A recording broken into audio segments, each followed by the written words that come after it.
Entonces, recién estuvieron viendo un videíto que nos hablaba sobre la introducción a la genética y nos contaba también acerca de la primera ley de Mendel. Fíjense, un poquito lo que nos estaba diciendo el video, nos hablaba del concepto de gen, ¿sí? Recuerden que, esperen que, el concepto de gen es una secuencia de nucleótidos de ADN, y recuerden que esos genes dentro de un cromosoma se encuentran en un lugar particular.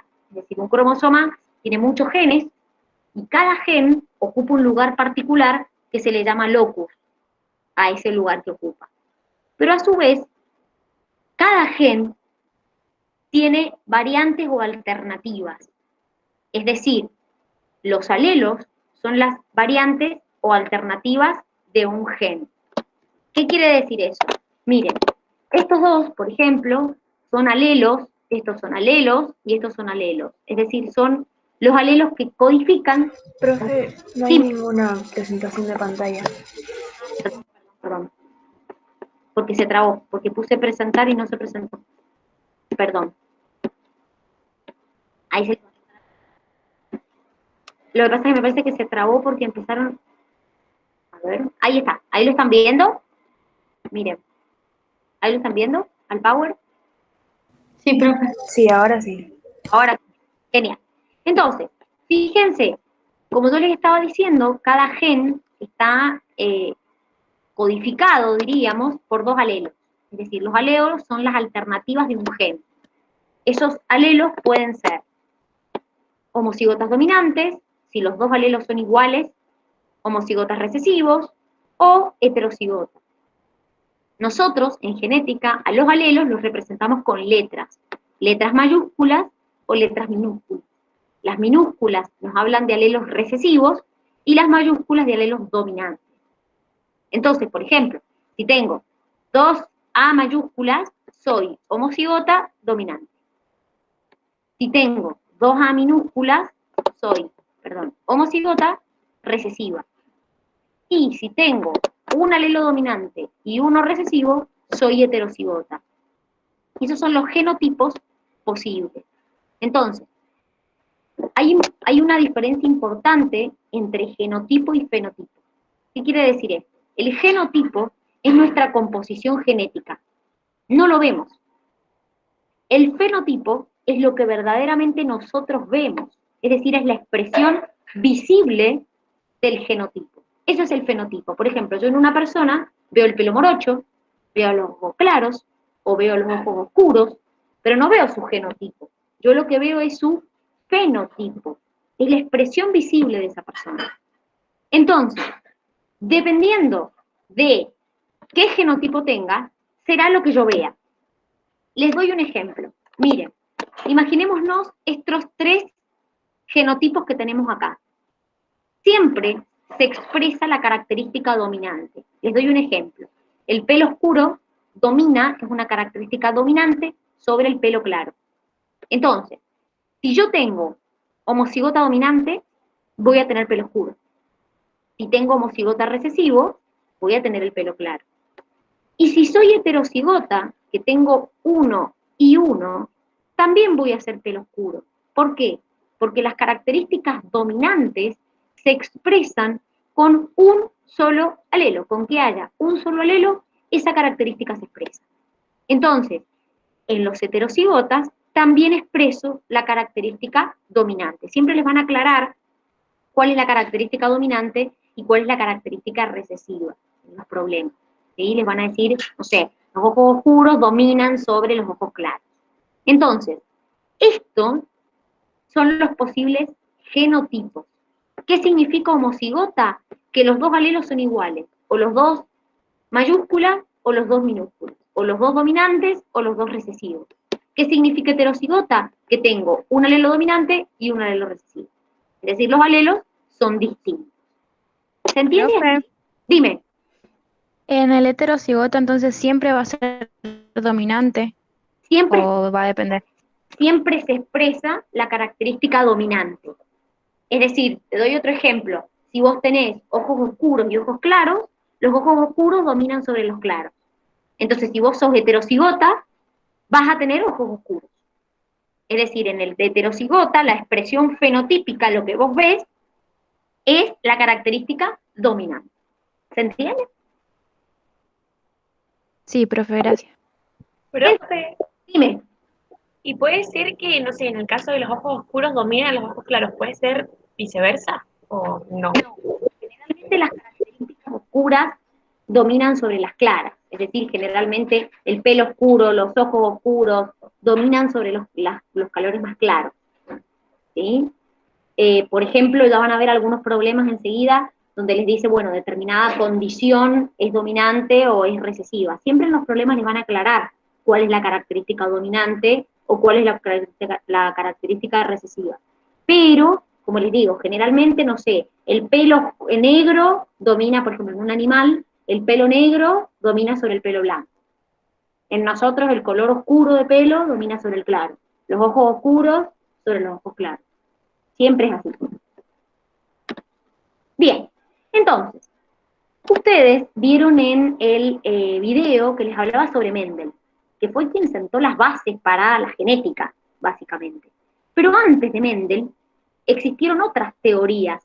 Mendel fue el que inició como con esta información sobre la genética, pero antes habían otras teorías. Por ejemplo, en el año 1600 aparecen las teorías de los espermistas y de los ovistas. ¿Qué quería decir esto? ¿Qué me indicaba o qué decían los espermistas? Los espermistas decían que en cada espermatozoide había como una criatura diminuta, había un pequeño humanito, diríamos. Entonces, en realidad, para los espermistas, la mujer solamente servía como incubadora, porque en el espermatozoide yo ya tenía como ese individuo formado, entonces cuando se producía la eyaculación y la posterior fecundación, diríamos, en realidad la mujer solo servía para, vendríamos a decir, incubar ese futuro cigoto. Para los ovistas, el óvulo contenía como también una pequeña criatura, pero el líquido seminal o semen estimulaba el desarrollo o el crecimiento de ese pequeño individuo, ¿sí? Y se decía que, no sé si alguna vez lo han visto, ¿saben lo que es una mamushka? Que son esas muñequitas que están una dentro de la otra, una dentro de la otra. No sé si lo han visto alguna vez. Sí, profe. Bueno, lo que decían los ovistas es que una mujer, en su interior, una hembra, contenía los óvulos de sus generaciones futuras. ¿Qué quiere decir? Una mujer no solamente contenía los óvulos que podía dar origen a sus hijos, sino a los hijos de su hijo, a los hijos de los hijos, y así sucesivamente. ¿Sí? Entonces, estas teorías obviamente dejaron de tener validez alrededor del siglo XIX, donde se empezó a aceptar otra teoría que es la de la herencia mezcladora. ¿Qué decía esta herencia mezcladora? Decía que cuando yo combino un óvulo con un espermatozoide, hay una mezcla de material genético. Y que una vez que se mezclan, no se pueden separar.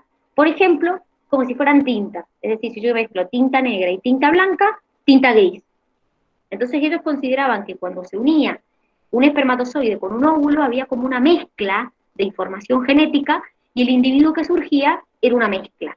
Ya van a ver que esto no es tan así, si bien es como la teoría que más se acerca a lo que dijo Mendel, esto no es así, es decir, no siempre sale un individuo con características intermedias entre los dos, o características que son una mezcla de los dos. Pero sí son teorías previas a lo que vendrían a ser las ideas de Mendel. Mendel fue un monje que en su monasterio empezó a hacer pruebas genéticas. En realidad empezó a hacer cruzas con plantas. De hecho, chicos, Mendel se murió y recién 20 años después de que él se murió, reconocieron los estudios. O sea, que él se murió sin saber la importancia que tenían los estudios que él había hecho. Entonces, ¿qué hizo Mendel? Mendel lo que hizo fue empezar a hacer como cruzas de plantas. Eligió una planta que se llaman Pisum sativum, que es la arvejilla. ¿Y por qué eligió esta planta y no otra? Porque se conseguía fácilmente, porque era fácil de cultivar, porque crece rápido, porque tienen características muy diferenciales. Ya lo van a ver enseguida que, por ejemplo, tienen flores de colores distintos, las arvejas son de colores distintos, la planta tiene tallos de distinta altura, entonces sus características son muy fáciles de reconocer. Y además, porque esta flor tiene una particularidad, que es que generalmente se autopolinizan. ¿Qué quiere decir? Que en la misma flor tengo la gameta masculina y la gameta femenina que se pueden autofecundar. Entonces ni siquiera necesito un polinizador que me esté, como una abeja o los otros polinizadores que existen, que me esté llevando las gametas de una flor a otra. Entonces es como que tenía muchas ventajas y por eso elige para hacer sus experimentos este Pisum sativum. Entonces, Mendel lo que hace es empezar a probar cruzas. Entonces, ¿por qué la importancia de lo que hace Mendel? Porque Mendel no solamente, les explico una cosa, los primeros individuos que se cruzan se llaman generación parental, se la representa con una letra P. Lo que surge de esa cruza se llama F1. Si yo cruzo dos de la F1, obtengo una F2. Entonces, lo que hizo Mendel, que eso es una de las cosas más importantes, fue probar en varias generaciones. No es que hizo una cruza y paró, sino que fue probando sucesivas generaciones a ver qué pasaba, qué resultados obtenía. Y además, que no solamente hizo un análisis cualitativo de lo que veía, es decir, no sé, por ejemplo, las flores son púrpuras, las flores son blancas, las semillas amarillas, las semillas verdes, sino también que hizo un análisis cuantitativo, es decir, analizó matemáticamente. Entonces, a partir de ahí, se empezaron a sacar proporciones o se empezaron a sacar porcentajes.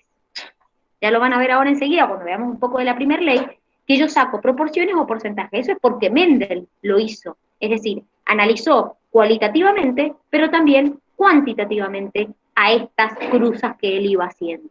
¿Se entiende? Entonces, por ejemplo, él acá cruzó dos plantas de guisantes. No sé si lo están viendo, miren la imagen. Entonces, ¿qué hizo en la cruza de guisantes? Fíjense, acá tengo una flor púrpura, ¿sí? Sacó de las anteras, que es básicamente la parte masculina de la flor, recolectó el polen y lo que hizo es meterlo en una flor blanca en el carpelo. Es decir, le sacó la parte masculina a la flor y solamente le dejó su parte femenina, que es el carpelo. Entonces hizo una transferencia de gametas, diríamos, porque dentro del grano de polen están las gametas, de una flor púrpura a una flor blanca. Entonces él así hacía las cruzas, ¿sí? Entonces, de esta manera, él iba obteniendo distintos resultados. Acá vemos algunas de las características que él analizó. Por ejemplo, el color de la Profe, semilla. ¿puede explicar de vuelta la parte de la flor que no lo entendí muy bien? Las flores tienen, estas flores de esta planta, tienen el aparato reproductor femenino y masculino, ¿sí? Pero él lo que hizo fue, de una flor púrpura, sacar dentro de las anteras el grano de polen. Las anteras es el aparato reproductor masculino. Sacó el grano de polen de una flor púrpura y lo metió en la parte femenina de una flor blanca. Pero a esta flor blanca le sacó su parte masculina, es decir, le sacó las anteras, para que solamente le quedara la parte femenina. Entonces transfirió las gametas de la parte masculina de una flor púrpura a la parte femenina de una flor blanca, para que hubiera una reproducción. ¿Se entiende? Sí, ahora sí. Bien, entonces, estas características que ustedes tienen acá son características de recesividad y dominancia. ¿Qué quiere decir eso? Cuando él hace estas cruzas, determina que hay ciertas características que dominaban sobre otras. Por ejemplo, en el color de la semilla, el amarillo dominaba sobre el verde; en la forma de la semilla, la forma redonda dominaba sobre la rugosa; en el color de la vaina, el verde dominaba sobre el amarillo; en el color de la flor, la púrpura dominaba sobre la blanca; En el tipo de vaina, la vaina hinchada dominaba sobre la comprimida. En la ubicación de la flor, la ubicación axial dominaba sobre la terminal y la longitud del tallo de la planta, el tallo alto dominaba sobre el enano. Entonces ustedes me van a decir, ¿cómo logró determinar cuál era dominante y cuál era recesiva? ¿Por arte de magia? No. Miren, primero les voy a contar, antes de determinar cómo él logra descubrir cuál es la dominante y cuál es la recesiva, les voy a contar qué hubiera pasado si hubiéramos basado esto en el modelo de mezcla, que es el modelo que vimos recién donde decía que si yo mezclaba, por ejemplo, tinta blanca y tinta negra me daba tinta gris, suponiendo que eso mismo pasa en una cruza genética. Si yo hubiera cruzado una planta de tallo alto con una planta de talla baja, me hubieran dado todos tallos medianos, si nos hubiéramos basado en el modelo de mezcla. Sin embargo, cuando Mendel hace su cruza, y cruza una planta de tallo alto con una planta de tallo bajo, todas le quedaron altas. Vuelve a cruzar dos de tallo alto, y en la F2, fíjense, esta es la generación parental, esta es la F1, y esto es la F2. Entonces, cuando él obtiene toda la F1 le da alta. Cuando obtiene la F2 le quedan 3 altas y una baja. Entonces, ¿qué dice Mendel? Primero, él no podía entender cómo podía ser que algunas características, como por ejemplo el tallo corto, desaparecieran. Es decir, él no podría entender cómo, de esta característica que es tallo bajo, en la F1 desaparecía. Pero volvía a aparecer en la F2. Entonces, él llamó característica dominante a las que aparecían en la F1 y características recesivas a las que desaparecen en la F1 y vuelven a aparecer en la F2. Así es como determina qué característica es dominante y qué característica es recesiva. ¿Se entiende? Profe, en la F1 dijo que cruzaban dos altas, ¿verdad? Claro. Él cruza en la generación parental una alta y una baja y obtiene todas altas. Cruza dos altas de la generación F1 y en su F2 obtiene esto, 3 altas y una baja. ¿Se entiende? Sí, ahora sí. Entonces, fíjense, ¿qué dice la primera ley? Que es lo que ustedes estuvieron viendo en el videíto. La primera ley se llama principio de segregación.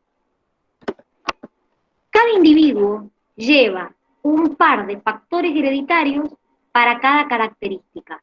Los miembros del par se separan o segregan durante la formación de gametos. ¿Qué quiere decir esto?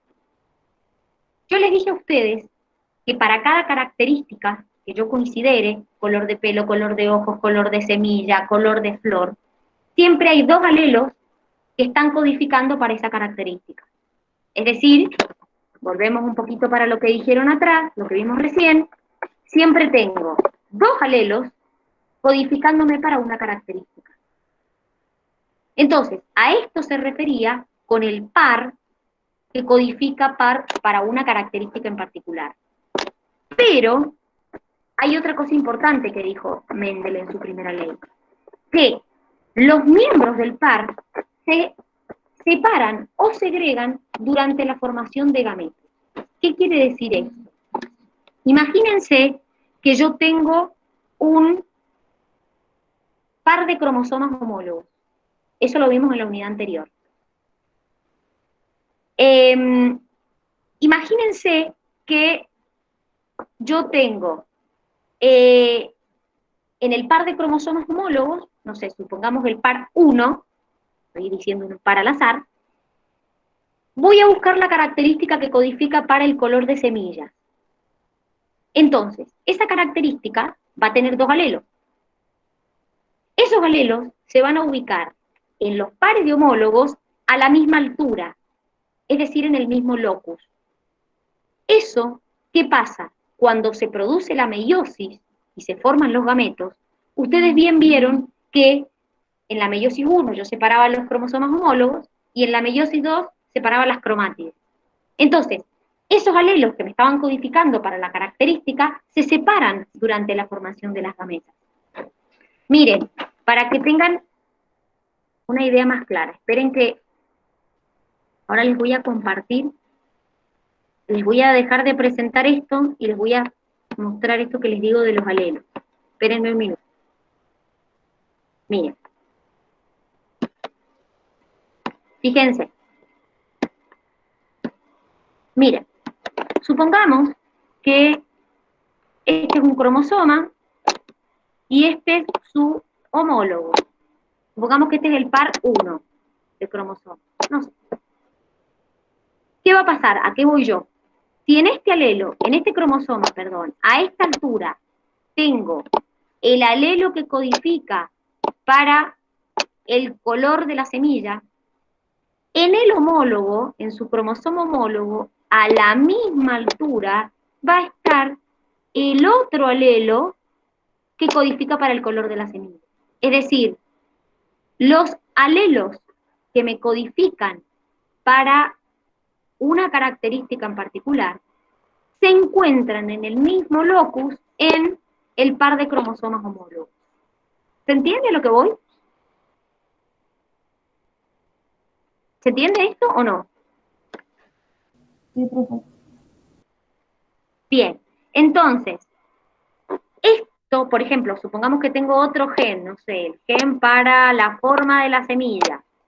Bueno, supongamos que tengo un alelo en este cromosoma, el otro alelo va a estar en su homólogo a la misma altura. A eso se refiere lo que estábamos hablando de la primera ley. Entonces, cuando estos cromosomas se separan en la meiosis y después las cromátides en la meiosis 2, estos alelos terminan separándose en la formación de las gametas. Estos alelos también. ¿Se entiende? Entonces, eso es lo que establece la primera ley de Mendel. Ahora, esperen que les voy a dejar de presentar y voy a volver al Power. Ahora, fijémonos cómo hizo Mendel para poder analizar esto. Ahí se les va a compartir. Bien. Mendel, como les dije, él hizo pruebas con el Pisum sativum, es decir, con la planta de guisante. Acá, por ejemplo, les está mostrando una cruza que hizo Mendel sobre semillas, sobre el color de semillas. Pero la realidad es que hizo lo mismo con el color de las flores, con el tipo de la vaina, con la ubicación de la flor en el tallo, con el largo del tallo, es decir, hizo lo mismo, fue probando. Entonces, ¿qué hizo puntualmente acá? Lo que hizo él fue cruzar una semilla amarilla, que era homocigota dominante, fíjense que tiene los dos alelos dominantes, con una semilla verde, que tiene los dos alelos recesivos, es decir, es homocigota recesiva. Hace la primer cruza, fíjense acá está su generación parental, y en la F1 obtiene todos individuos heterocigotas. Una dominante, una recesiva. ¿Qué característica era la que se expresaba en los heterocigotas? La dominante. La dominante. Muy bien. Entonces, en este caso, ¿quién dijimos que dominaba? ¿Amarillo o verde? ¿Se acuerdan? Amarillo. Muy bien. Entonces, quiere decir que toda la F1 le quedó amarilla. Ahora, ¿qué hizo después? Cruzó dos de estas, dos amarillas heterocigotas, y miren lo que pasó en su F2. Miren lo que quedó. Quedó 3 amarillas y una verde. O sea, apareció otra vez la característica verde. Ahora, siempre que ustedes hacen un problema de genética, chicos, ustedes siempre tienen que hacer genotipo y fenotipo. Siempre. Entonces, ¿qué vamos a analizar? Por ejemplo, en el genotipo, miren la F1. Toda la F1 quedó heterocigota. Entonces tengo 100% heterocigota. En la F2 si analizo el genotipo, me quedó 25 homocigota recesivo, 25 homocigota dominante y 50% heterocigota. O 1, 2, 1, que es proporción. Entonces, eso que analicé es genotipo, es decir, lo que yo no veo. En el genotipo ustedes van a ser o homocigotas dominantes, o homocigotas recesivos, o heterocigotas. Eso es una de las partes que se analiza en un problema. La segunda parte que se analiza es el fenotipo, lo que veo en esa cruza.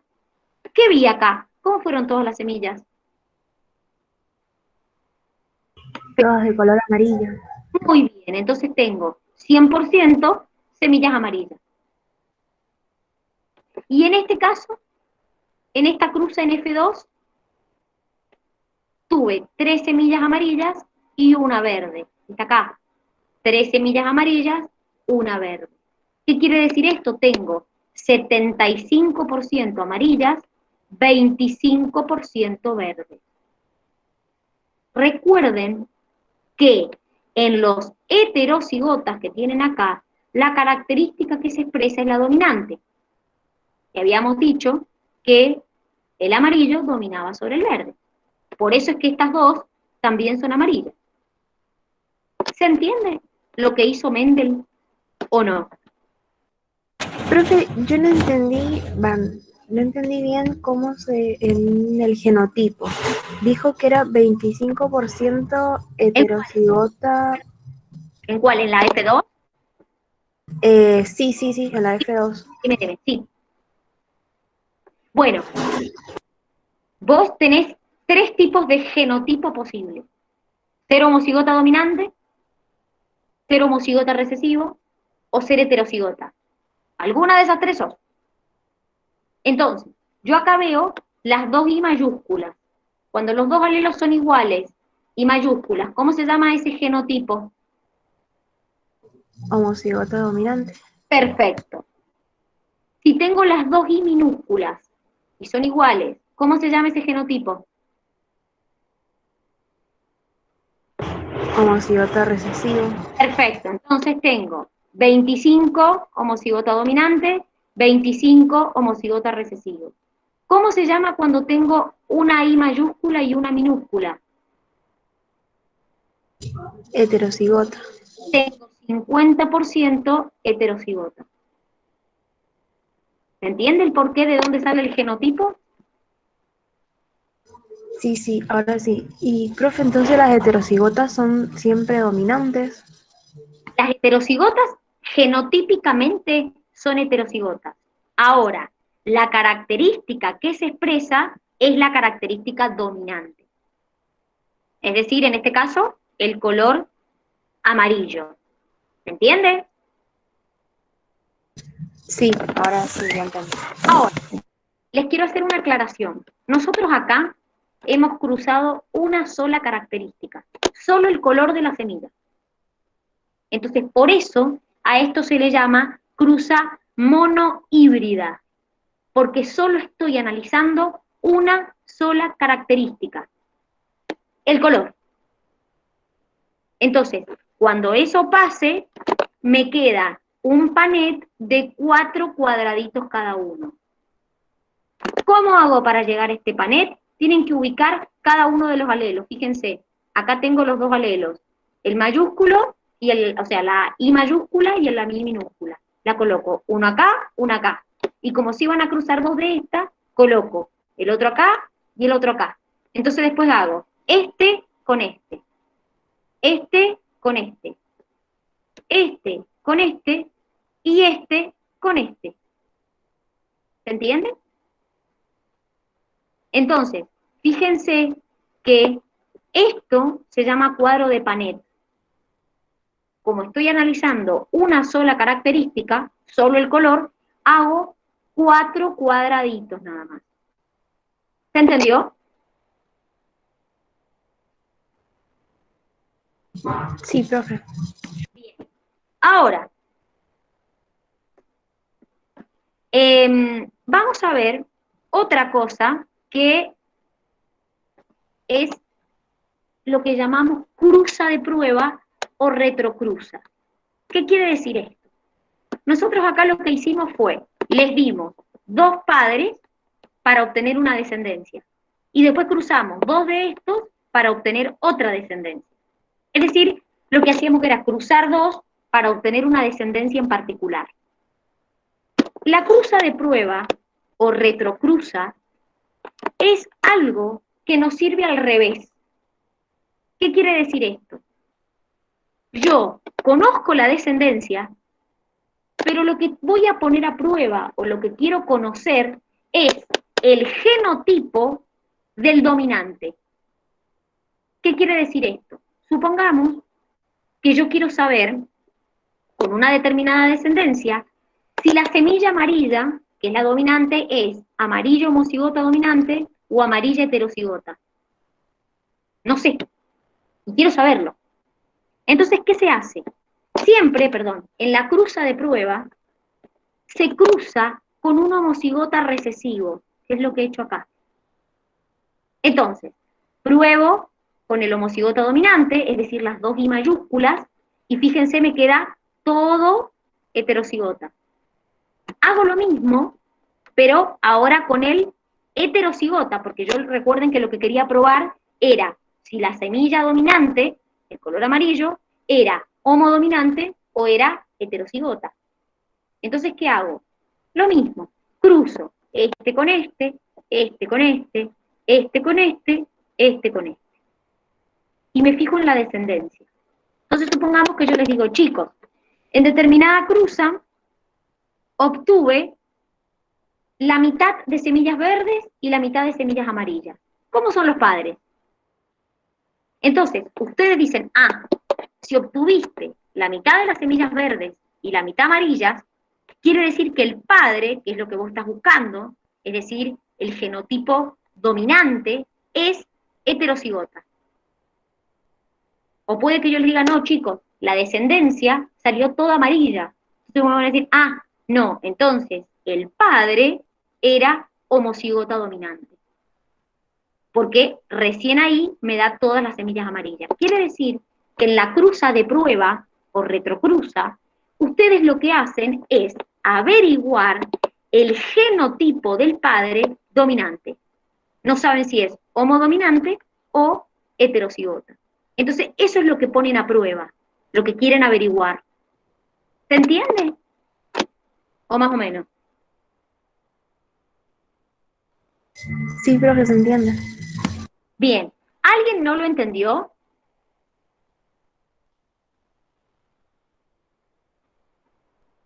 ¿Todos lo entendieron? Bien. Entonces, vamos a probar a hacer un problemita. A ver qué sale. Fíjense. Esperen que voy a ir al práctico de ustedes. Así vamos viendo el práctico de ustedes. Espérenme que busque el problema. Ya les voy a decir enseguida qué pueden hacer, qué ejercicios pueden hacer. Mira,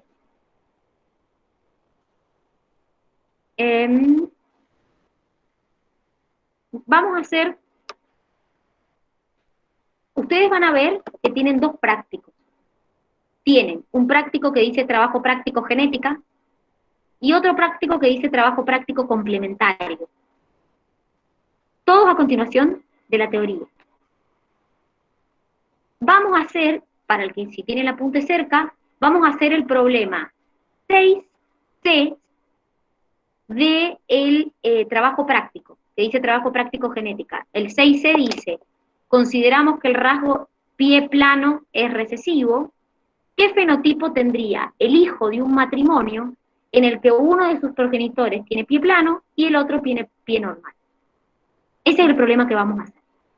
Si lo tienen cerca, vayan buscándolo, así mientras yo voy dejando de compartir esto, vamos a hacerlo entre todos, para que sepan cómo se hace.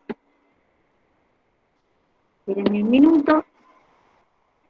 Bien. Ahora les voy a compartir, así lo analizamos. A ver. Profe, ¿de qué trabajo está hablando? Porque no lo encuentro. Dice trabajo práctico genética. Vos en el Drive tenés el cuadernillo. A continuación, el apunte de clase. Y a continuación tenés que dice trabajo práctico genética, que es el práctico que ustedes generalmente completan con teoría. Bueno, en este caso, tiene algunas prácticas metidas con alguna teoría. ¿Encontraste? El punto 6C. Avísenme si lo encuentran. Habla del pie plano y el pie normal, ese punto. Mientras voy a ir haciendo acá el cuadro de Panet, para que podamos ir haciéndolo entre todos. ¿Lo encontraron? Al punto que les digo.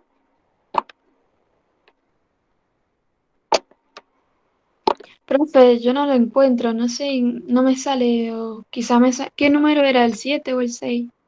Miren, este es el práctico de genética. Esperen. Aguántenme un minuto.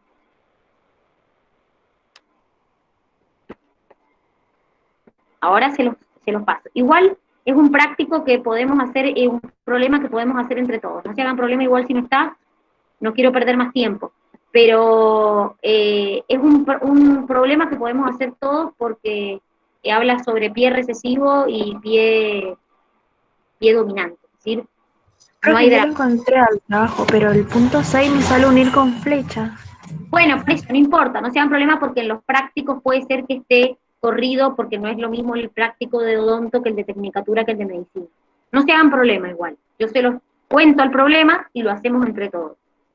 El problema me dice que el pie plano es recesivo, que el pie plano es recesivo, por lo tanto, para ser pie plano yo tengo que ser homocigota recesivo, porque recuerden que las características recesivas, la única manera de que se expresen es ser homocigota recesivo. Es decir, de esta manera tengo pie plano. Y me dicen que el pie normal es una característica dominante. O sea, que si yo soy así o soy así, es decir, heterocigota o homocigota dominante, tengo pie normal. ¿Se entiende hasta ahí? ¿Sí o no? Sí, profe. Bien, entonces, me dicen en el problema que se cruza una persona de pie plano con una de pie normal. Entonces yo les hago una pregunta. En el problema no me aclara si la persona es pie normal así o pie normal así, es decir, pie normal homocigota dominante o pie normal heterocigota. ¿Están viendo los cuadros de Panet? Sí, profe. Bien. Entonces, me dicen que se cruza una persona de pie plano, o sea que voy a poner el pie plano, fíjense cómo ubico los alelos, con una persona de pie normal. Pero no me aclara qué pie normal. No me aclara si es pie normal homocigota dominante o es pie normal heterocigota. Entonces, tengo que hacer las dos posibilidades. Es decir, voy a probar con un pie normal homodominante y voy a probar con un pie normal heterocigota. Pero me está aclarando el problema que sí o sí se va a cruzar con una persona que tiene pie plano. Como les dije, para hacer pie plano, como es una característica recesiva, la única manera de que eso se exprese es que la persona sea homocigota recesiva. Entonces, arranco con el cuadro. Empiezo este con este. Este. ¿Se entiende cómo voy haciendo el cuadro? Con este. Este este alelo y este alelo con este. Vamos con este cuadro. Hago este con este con este, y acá hago este con este y este con este. Entonces, este con este. ¿Se entiende cómo armé los panés? ¿O no? Sí, profe. Bien. Entonces ahora tenemos que analizar genotipo y fenotipo. Vamos a empezar por este. Genotipo. ¿Cómo es el genotipo? ¿Cómo son todos? Son 100% heterocigotas. Muy bien. Es decir, acá tengo 100%, todos son heterocigotas. Ojo que no son heterocigota dominante ni heterocigota recesivo. El genotipo es heterocigota, nada más. ¿Sí? Es decir, es heterocigota. Bien. Me voy al fenotipo, a lo que le veo a esa persona. ¿Cómo tienen el pie todos los descendientes? ¿Normal o plano? Bien normal. Muy bien, son 100% pie normal. Entonces, quiere decir que todos los descendientes de este matrimonio, en caso de que sean el padre así, o la madre y el otro pie plano, van a tener todos hijos de pie normal. Me voy a este. Vamos al genotipo. ¿Cómo sería este genotipo? A ver. Díganme. 50% heterocigota Muy y bien. 50% homocigota recesivo, ¿puede ser? Muy bien. Es decir, tengo 50% heterocigota, es decir, miren, acá tenemos los heterocigotas, y el otro 50% va a ser, que son estos dos, homocigota de tipo recesivo. Muy bien. ¿Qué me queda por analizar ahora entonces? Si ya analicé el genotipo. Fenotipo. El fenotipo. Muy bien. Díganme ahora cómo va a ser el fenotipo de esta descendencia. ¿Cómo será? ¿Cómo son estos heterocigotas? 50% Sí, los heterocigotas, ¿cómo van a ser? ¿50% qué? pie normal y 50% pie plano. Muy bien, es decir, el 50% este, que es el heterocigota, tiene pie normal, y el otro 50%, que son los homocigotas recesivos, van a tener el pie plano, que son estos que tienen acá. ¿Se entendió cómo se hace una cruza con la primera ley de Mendel? ¿Cómo se hace un panet? Sí, profe. ¿Se entendió? Sí, profe. Bien. Sí, profe. Ahora les voy a decir qué puntos pueden ir haciendo ustedes de su trabajo práctico para poder ir adelantando, ¿sí? Miren, para los chicos que están en tecnicaturas, hasta el punto 7 del que dice trabajo práctico de genética, pueden hacer, hasta el punto 7 inclusive. Vayan anotando. Y ya le digo a los chicos de odonto, porque tienen otro material, qué puntos pueden ir haciendo. Pero vayan anotando los chicos de tecnicatura. Trabajo práctico hasta el punto 7.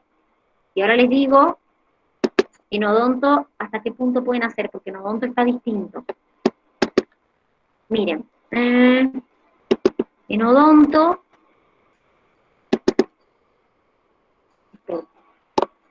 en odonto pueden hacer un poquito más porque les incluyo un poquito más. Esperen que se abre el documento, que está. Miren, en odonto pueden hacer del punto 1, del que dice trabajo práctico de genética igual, del punto 1 al punto 7 y después del punto 18 al punto 23. No, miento. No, esa parte no. En odonto pueden hacer solamente del punto 1 al punto 7 y después del 18, ya les digo, al 21. Mala mía. Entonces, repito, del 1 al 7 y del 18 al 21 para odonto, que son esos puntos que ya pueden ir haciendo para el día miércoles. ¿Saben? Entonces, para el día miércoles vamos a ir haciendo esos puntos y los vamos a ir revisando. ¿Se entendió? Sí, profe. Bueno, bueno muchachos, entonces vamos a dejar hasta acá.